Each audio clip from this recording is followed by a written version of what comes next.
Ilang kabahayan sa Mangaldan, Pangasinan, binahana. Sundan sa ulat ni Jasmine Gabriel Galban.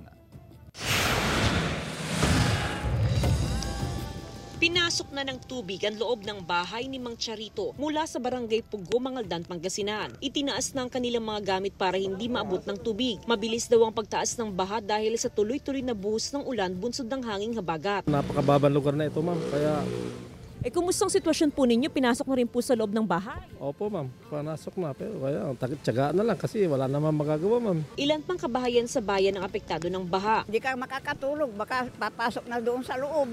Sa monitoring ng PDRRMO, nakakaranas din ng baha ang ilang bahagi sa barangay ng Kalasyaw, Binmalay, Lingayen at Dagupan City. Sa Kalasyaw, 15 barangay ang apektado ng pagbaha. Mahigpit ang monitoring ng MDRRMO sa Marusay River na ngayon ay nasa above critical level na. Tataas pa ang baha kung aapaw ang ilog. Kaya nag-abiso ng MDRRMO ng preemptive evacuation. In case po na kailanganin ng ating mga kababayan na lumikas, nakahanda naman po ang ating evacuation center.